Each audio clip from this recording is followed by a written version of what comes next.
be showing you how to make my blueberry lemon loaf from my book Wandering Palate. And this bread is not only gluten-free, grain-free, can be made dairy-free, it's also refined sugar-free and absolutely delicious. So let's get started. I've got 2 cups of almond flour here, and this is going to be the base of our bread, and I've got a 1/4 cup of cassava flour, and I've got 1 teaspoon of baking soda, and 1/2 teaspoon of sea salt, and we're gonna go ahead and just whisk this together. And once you do that, you're just gonna set it aside and we're gonna start to combine our wet ingredients.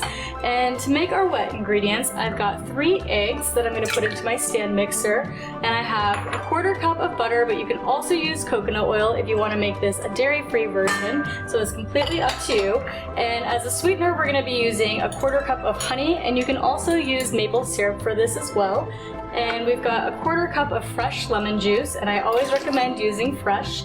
And we also have 1 teaspoon of lemon extract, and this is completely optional, but it does give it a really nice citrusy kick. And we've got the zest of 1 lemon from the same lemons that we got our juice from. So we're gonna go ahead and add that in as well. And that's all the ingredients that are gonna make the base of the bread. So we're gonna go ahead and get this mixing. And you don't need to overmix it, you just want it to be just well combined that we're gonna add in our dry ingredients. Okay, and so now we're gonna go ahead and add in the dry ingredients, and you wanna do this slowly. So we're just gonna do a little bit at a time, and then we'll start to mix some of it in, and then we'll continue the process until it's all completely combined. And you can actually mix them in while it's combining. Just be careful, it can be a little messy with the cassava flour. And it's pretty well combined. I'll go ahead and show you the consistency here. It should be kind of wet, also very well combined.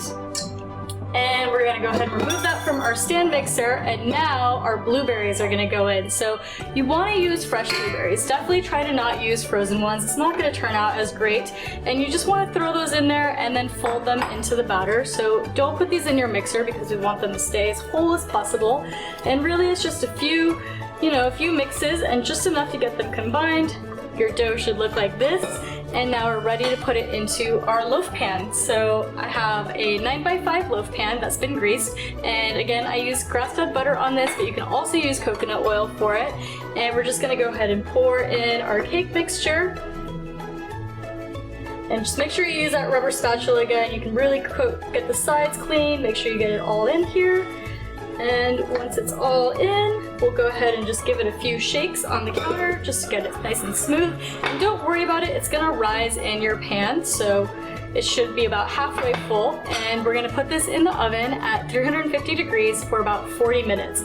And I do recommend putting it in for 20 minutes and checking it. And if you notice it's starting to brown a little bit too much, you can put a piece of foil over it and then continue baking it for the next 20 minutes or so. And our bread is now out of the oven, and I've let it cool for just over an hour. And the trick to the success with our icing is to make sure the bread is completely cooled before you start. And to start our icing, I have 1/2 cup of coconut butter here, and I've gone ahead and melted a little bit. And you can either use a blender, you can use a food processor, or you can do it by hand with a whisk.